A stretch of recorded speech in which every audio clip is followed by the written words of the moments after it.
Welcome. Thank you for your interest in, this is Aaron's 18-foot Springdale bunkhouse. It's 2026 model, and this is a tutorial of the exterior and interior features of how you would camp with it.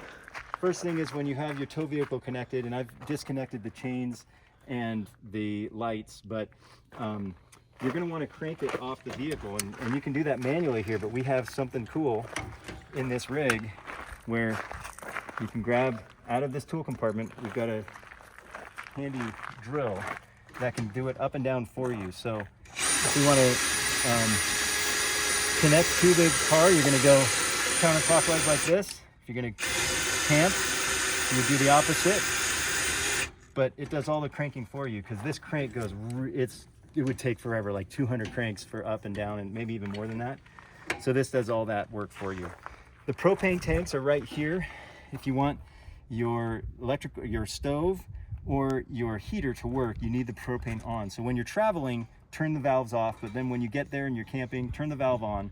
If you run out of propane, which would be kind of unusual because this is a lot of propane for a small camping trip, you can unhook this one, turn the valve off, and reconnect it to the full propane. So we never want you to run out. That's why I put a second one on here. It came with just one, and I didn't think that was enough.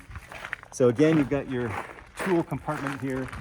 You're gonna have 2 batteries for this if you're gonna do a lot of cranking, because the other nice thing is when you're camping, you're gonna want to connect to the ground so that you're more stable.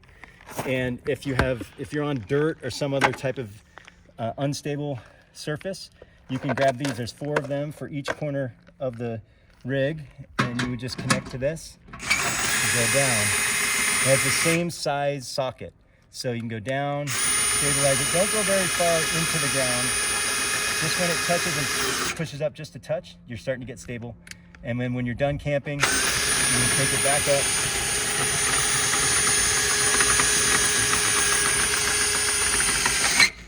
And you're gonna pull your drill back out, put it back in the drill. But if you run out of battery for whatever reason, there is a manual crank in the compartment. There's also your wheel chocks. Please use those every time you disconnect your tow vehicle. Wheel chocks, crank, and other items for setting up are in this piece here. Back here, you've got your barbecue. It's a griddle format like a Blackstone. It's actually brand new. It's never been used, so hopefully you enjoy it. I pulled it out of the box. I've got it ready to go, and you just connect the propane. So you've got your barbecue in that compartment. I love this back piece. You can fold this up if you push the. This will go fully available for things like bicycles and kayaks and things. If you have large items or just a lot of gear, you can access it from the back. I really love this little compartment. Please lock it when you're traveling. Same thing on the corners. You'll want to stabilize with that drill. And you've got your electrical, your water, and your sewer connections all right here. This is a 30 amp connection. We keep this wire up in the front. You'll see that in just a second. But it's a 3-prong 30 amp that goes into your rig here. You connect, if you have water connection, you connect here. I do have the tanks full typically, unless you want them not full. I fill the water tank. You can use the water pump, we'll talk about in a minute. And let's go to the front and you'll see where the items are for this. So I've already pulled this out. This basket sits in here, and it has all your sanitary items in here, especially the gloves. You'll use the gloves when you're using the sewer. But in here, you've got adapters for a 50 amp and a 15 amp. But you know, if you're only plugging into something that looks like a household 3-prong, there you go, your adapters. You've got your water. This is your drinking water hose. Use that only for sanitary drinking water. And you've got a solar briefcase.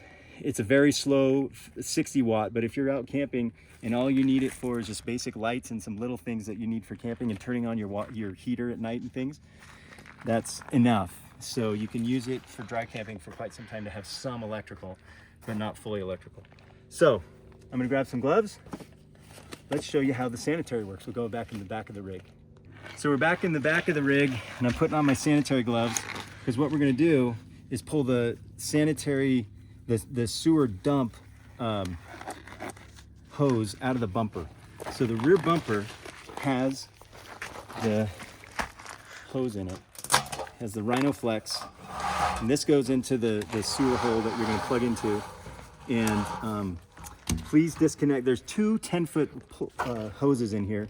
So when you put this back in the bumper, please reconnect it so that it easily pulls back out. But generally, you'll probably only need this first 10-foot hose. And what you'll do is pull the cap off by twisting off this here. You're going to connect the hose. And when you're dumping, you have this end in the ground. And first, you're always going to pull the black tank first. That's your toilet water. And it will release your toilet water in there. And then the tanks are empty right now. But then you release the gray water, which is from your sinks and other drains. So it's not as bad as the black water, but that's your gray water, and it rinses out. And please rinse out this hose when you're done. There's typically a hose connection, a garden hose that you can reconnect. And then when you're done, you've got everything dumped, please just reconnect to this hose and push it back into the bumper.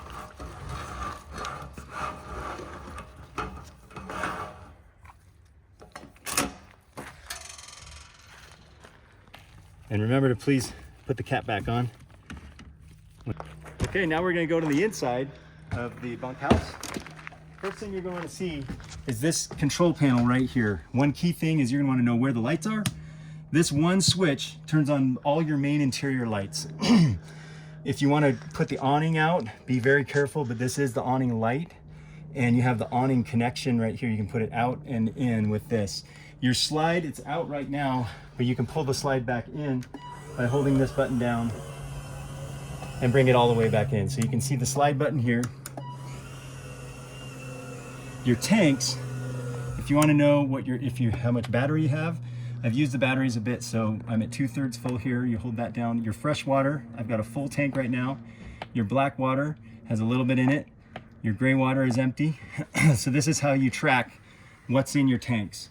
And your water pump switch is really important as well. If you're going to use water while you're not connected to city water, you're going to need this water pump on. But if you aren't using it, remember to turn it off because it's using electricity. That's precious while you're camping. If you have an issue with the water being hot, it's probably because you didn't turn the water heater on. This switch above the bathroom sink is just to turn your water heater on.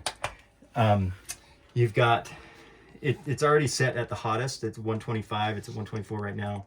But when you turn on the water, I don't think our pump is on right now, so that's why the water's not going.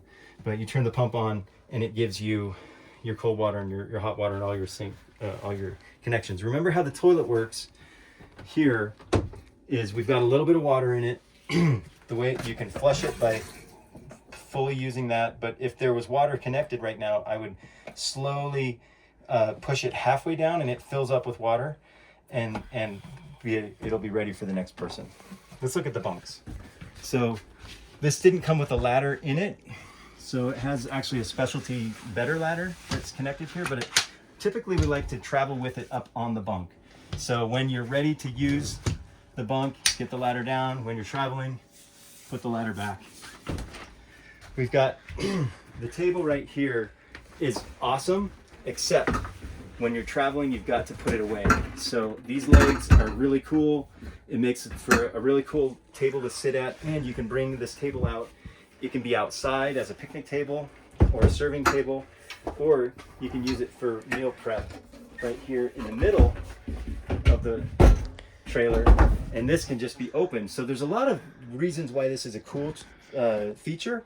It actually kind of sold me, but the one downside is that when you're traveling, it's going to fly around, so you always have to put it away when you're traveling. So you put it in here, fold those down. Your kitchen should be pretty self-explanatory. Your microwave will not work unless it's connected to electrical. So if you're connected to a 110 or more, you should have microwave. Your AC won't work unless you're connected to electrical. These connections, I'm not connected to electrical right now, but you can work with the AC if you're connected. Last thing is the TV. We added this. I really think it's fun to watch movies while you're camping. It's just something about that. but you may not have Wi-Fi. If you have Wi-Fi, I have an Apple TV and a controller and everything, and a bunch of DVDs you can watch.